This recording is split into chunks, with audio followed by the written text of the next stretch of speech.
Shouldn't be trusting me, I could be making it all up, you know. Control, you don't know me. I'm a danger to myself.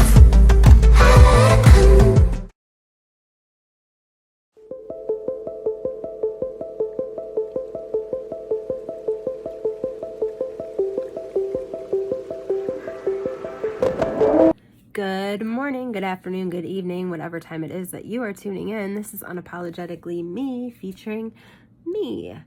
No special guest, just me. So it's going to be another voiceover. These are actually not working out too terribly for me. I don't have to do anything to look presentable. But don't get me wrong, I do definitely want to be in front of the camera again, and I will be soon.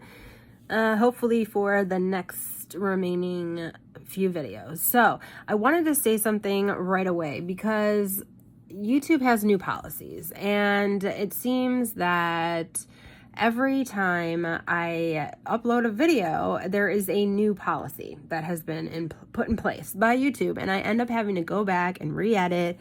And another thing, if you're not seeing ads on my video, I'm like literally not being monetized at all.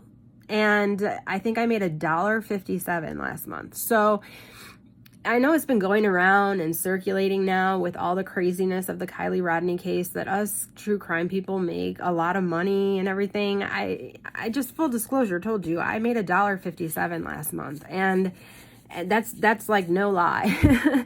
So not all of us are monetized, no matter how many subscribers we have or what it may seem. In the ads revenue is nothing, and if you don't see an ad, I'm not getting paid. And if you have premium and you can't tell ads anyway, I just told you what I made. So yeah, it's starting to get very, very frustrating because it does take a lot of time to research everything and put these videos out. But honestly, for me, I don't even really care so much. I mean, yes, I would love to be paid for the research that I do. I mean, this is basically a full-time job for me, and I want it to be. So that I'm home with my kids and everything else. But at the same time, I would rather have the subscribers and the community and like legit people that enjoy the content that I put out.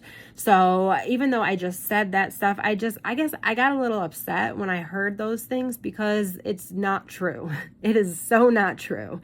And for anyone to suggest that we want to make money off of tragedy and other people's pain and suffering, that is not what 90% of true crime YouTubers want.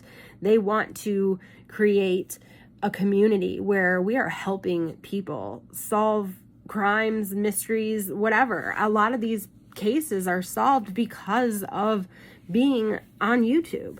And I think that is something that some people lose sight of. But anyway, enough about that. I'm not going to sit here and ramble on and on and on about something that I really can't control. But I do want you guys to know that if you notice anything different about my content, it's not because I necessarily felt the need to change something or not add something or whatever. It's because the policies, they're always changing. And it's like they're censoring us is what they're doing. They're censoring us. And if we talk about anything real, they don't like that. So moving on. So now we are getting into part 2, and we are going to go more into the crash that day, things like that. So let's just start talking about it now. So Friday, August 5th, 2022, actress Anne Heche crashed her Starlight Blue Mini Cooper Clubman into a private residence in Los Angeles in the Mar Vista neighborhood. The vehicle erupted into flames and destroyed the occupant, Lynn Michelle's rented home, and according to Lynn, a lifetime's worth of irreplaceable possessions. Now that's the short of it, but I don't do anything short. You all know that. So let's talk about what Anne was doing leading up to this crash. At about 10:30 a.m., Anne enters Glass Hair Design, located on Main Street in Venice Beach. This is near Santa Monica.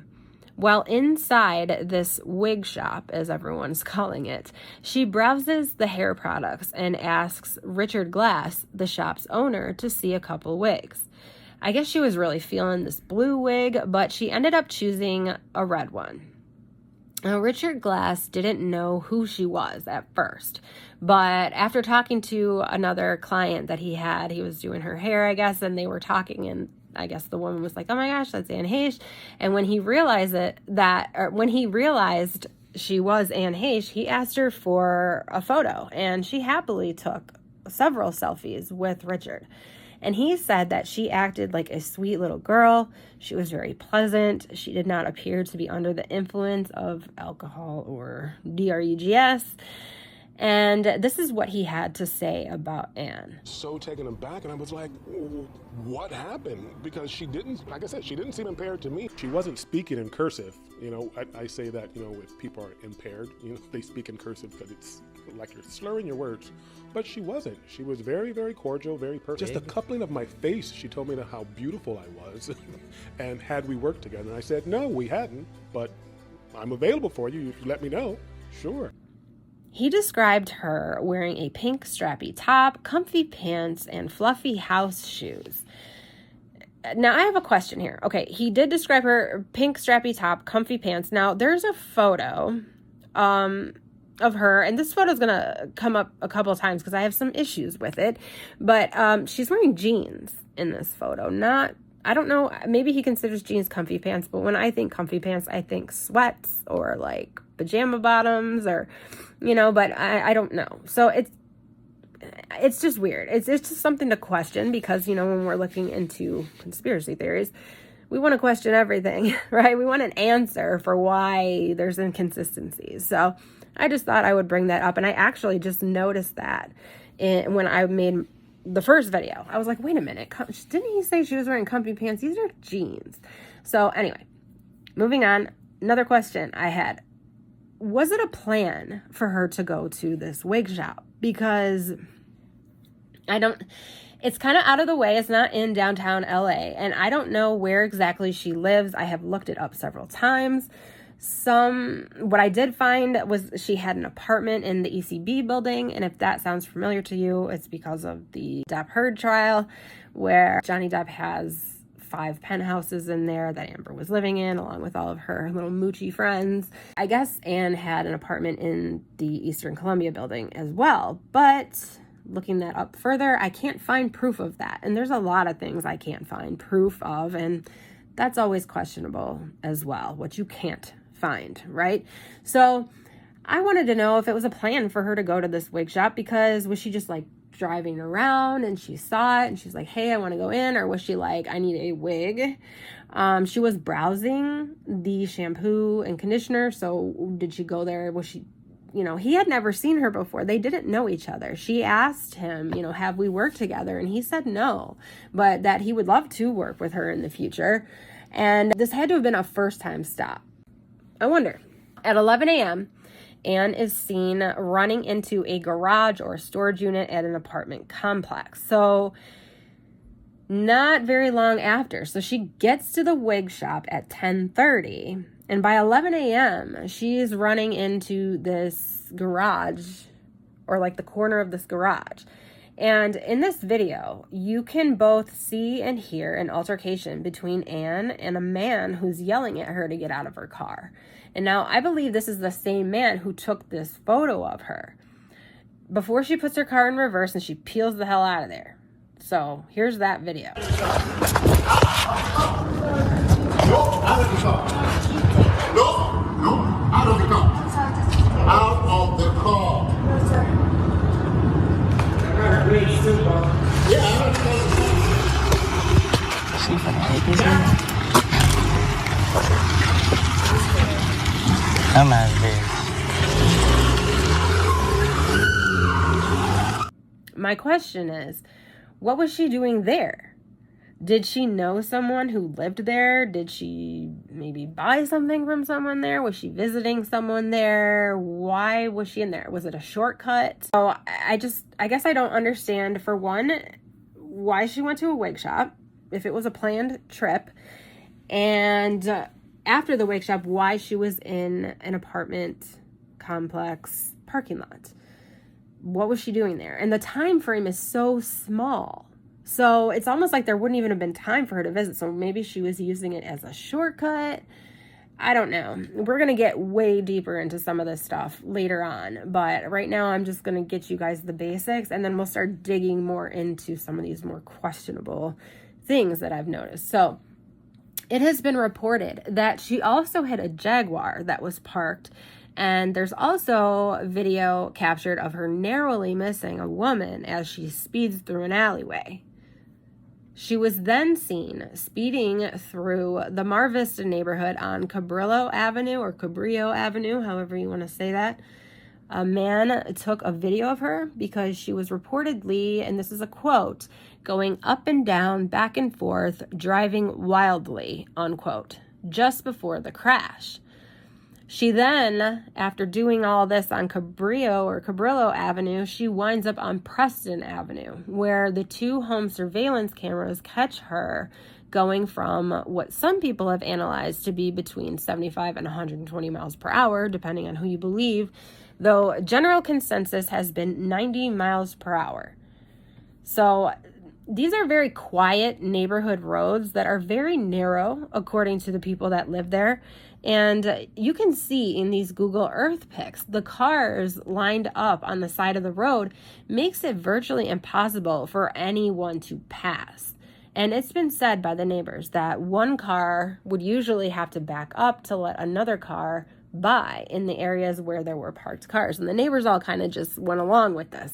They saw another neighbor needing to go through, so they would pull off a little bit and let that car pass. And this was something that the neighbors regularly dealt with because they were very narrow roads and a lot of kids in the area too. So it was very, very strange for anyone to be going, 40, let alone 90 miles per hour down there. My question again is, why was she driving through these neighborhoods? Was she trying to lose someone? A lot of people have thought. Did she think someone was following her? Was she afraid that someone had called the police on her after she hit the car and the garage and almost hit a woman? Was she just freaking out and maybe hiding in the neighborhood? Because to get home or to get back to LA from where she was at, there really was no need to go through that neighborhood unless maybe it was a shortcut. I'm trying to figure out why in the heck she was where she was at all, So I'm also trying to figure out, she was fine at the wig shop, but once in the apartment garages, she's no longer fine. It appears something spooked her really bad. Preston Avenue comes to a T, and there's also a stop sign there where you can only go left or right. Listening to the audio of the video, you can hear the crash.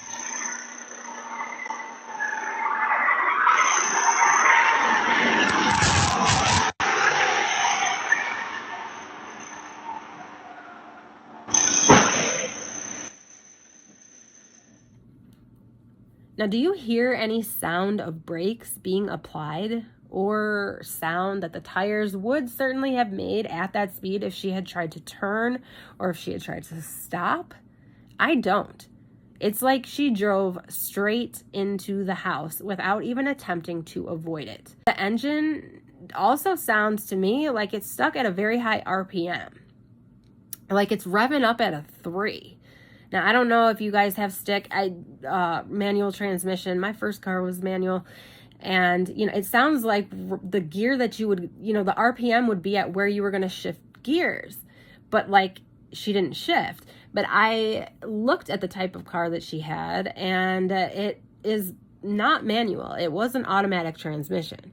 So it's so weird, right? Okay? Have another listen. I just want you guys to hear this one more time.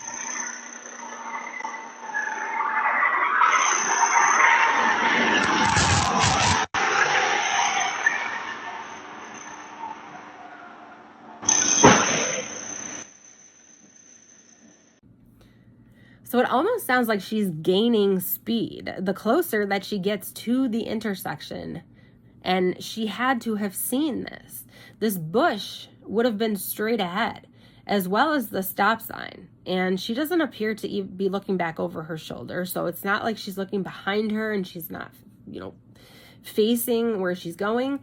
It's just crazy to me because she's literally driving head on into a bush, going faster and faster and making no attempt to turn and no attempt to stop.